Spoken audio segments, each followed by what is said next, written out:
그래서 영감님 오늘 어떤 일로 저한테 오셨습니까? 소변이 잘 안 나와요?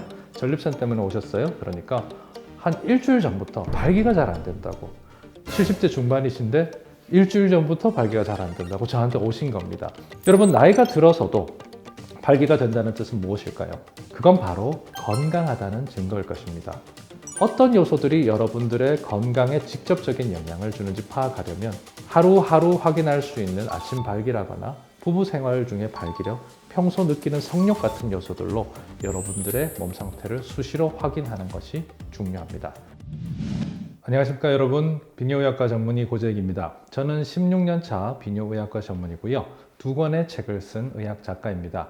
남성의 중심이라는 책을 통해서 비뇨의학에 대한 전반적인 이야기를 여러분들께 들려드렸고요, 남자는 어떻게 일어서는가라는 책을 내고 유산소 운동과 남성들의 성기능에 대한 이야기를 꾸준히 하고 있습니다. 제 전공의 특성상 전립선 비대증과 같은 노년기 질환을 많이 치료하게 되는데요, 시니어 분들을 위한 건강 정보는 어떤 매체를 통해 전달되는 게 좋을까 항상 고민하게 됩니다.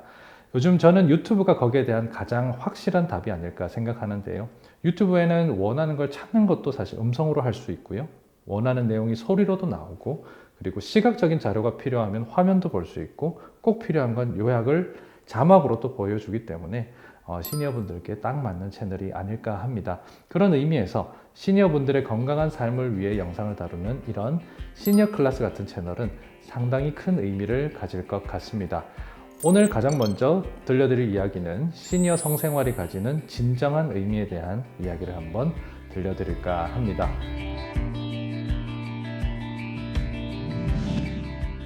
요즘 중년의 남성을 진료하다 보면 한 가지 느끼는 점이 있습니다. 요즘 부부관계는 어떠십니까? 이런 식으로 진료를 볼 때 질문을 하면 이제는 부부생활 가지지 않은 지가 꽤 됐습니다, 이렇게 대답하는 분들을 상당히 많이 보게 됩니다.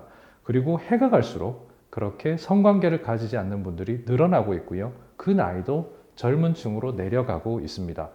요즘 젊은 분들이 아이를 잘 낳지 않는 걸 넘어서 누군가를 만나지도 않고 연애도 하지 않는다, 그런 통계들이 자꾸 발표가 되고 있죠. 이와 비슷하게 한국 중년 남성들의 성생활도 점차 줄어가는 것을 아주 체감하고 있습니다. 이런 현상은 아마도 사회가 점점 경쟁이 치열해지고 급변하면서 여기서 발생하는 여러 가지 스트레스가 성욕을 떨어뜨리고 성생활을 즐길 마음의 여유조차 뺏어가 버리지 않나, 그런 것이 원인이 아닐까 싶은데요. 그렇다면 바쁜 현대를 살아가면서 이렇게 성욕이 감소하고 성생활을 적게 가지며 성이라는 것 자체에 대한 관심이 사라지는 것, 이런 것은 건강에 어떤 영향을 미칠까에 대해서 한번 생각해 볼 필요가 있겠습니다.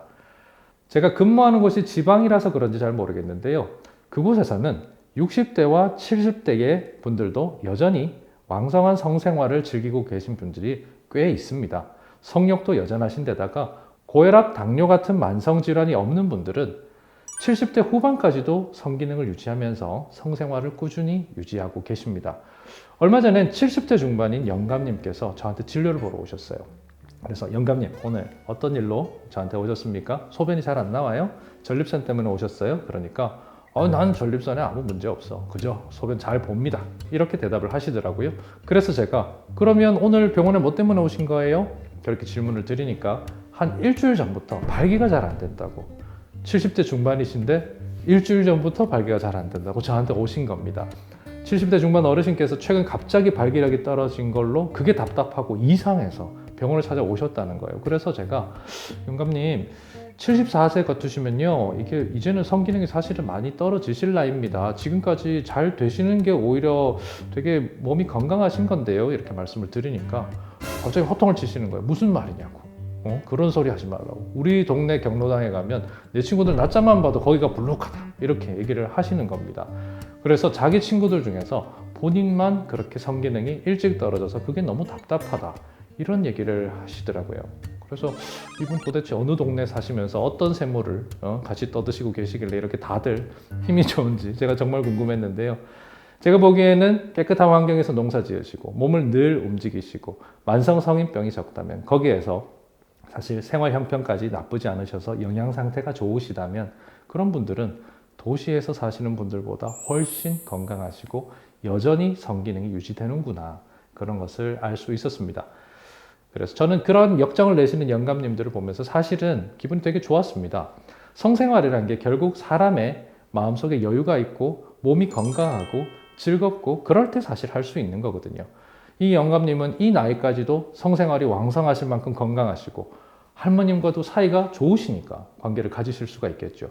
마을에는 아직 영감님만큼이나 건강하신 친구분이 경로당에서 낮잠을 자고 계시고 이런 것들을 보면 이 영감님 어떤 부분에서는 내가 되게 부러운 사람이네 이런 기분까지 들었습니다. 여러분들의 삶에선 성기능이 어떤 의미입니까? 언제까지 그 성기능을 유지하고 싶으신가요? 여기서 잠깐 음경뼈에 대한 이야기를 한번 해볼까 합니다. 좀 뜬금없죠, 음경뼈. 우리는 다 알고 있습니다. 음경에 뼈가 없다는 것을. 우리는 음경에 뼈가 참 있으면 좋겠는데 뼈가 없죠. 자, 여러분들이 아시는 것처럼 제가 아는 것처럼 인간의 음경에 뼈가 없습니다. 그런데 여러분들이 모르시는 분들이 많을 것 같은데요. 대부분의 아니면 많은 수의 포유류에서 음경뼈가 있습니다. 우리들이 사랑하는 우리 강아지들, 개에도 음경뼈가 있고요. 말도 음경에 뼈가 있습니다. 말은 없는 게 없죠. 네. 그리고 인간과 가장 가깝다고 이야기하는 원숭이의 여러 종에서도 음경의 뼈가 발견됩니다. 자, 음경에 뼈가 있으면 어떤 점이 좋을까요? 당연히 발기가 안 돼서 우리가 서글플 일이 없죠. 발기가 안 돼서 관계를 못 가져서 와이프한테 미안할 그런 것도 없고 뭔가 실수할 구석이 없어지죠. 그래서 음경에 뼈가 있으면 참 좋을 텐데 우리는 왜 없을까? 이런 생각을 하게 됩니다. 인간은 여러 동물 중에서 가장 진화한 동물입니다. 우린 그렇게 생각하고 있습니다. 음경에 뼈라는 것이 발기를 무시하고 관계를 가질 수 있는 아이템이 되죠. 그런데 그게 있으면 당연히 자손을 퍼뜨리는데 상당히 유리할 것이고 가장 진화한 인간에게는 가장 진화된 음경의 뼈가 있는 게 맞을 텐데 왜 없는 걸까요? 대다수의 포유류가 가지고 있는 음경의 뼈가 인간에 없다면 아마도 음경의 뼈는 진화 과정 중에 인간에게는 있다가 없는 것으로 바뀌었을 텐데 인간의 음경은 왜 뼈가 없는 모습까지 진화해 버렸을까요? 이런 궁금증이 생기는 겁니다.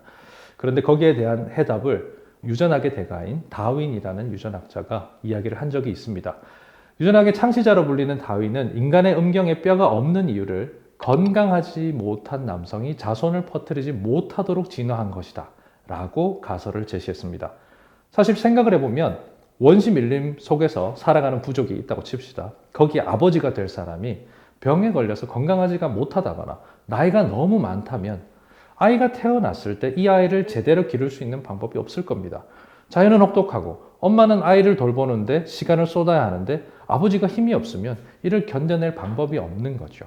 그러면 그것은 고스란히 사회의 부담으로 작용하게 되고 그런 건강하지 못한 아버지가 많은 집단은 자연 경쟁 속에서 살아남는데 좀 더 불리한 입장에 놓였을 것입니다.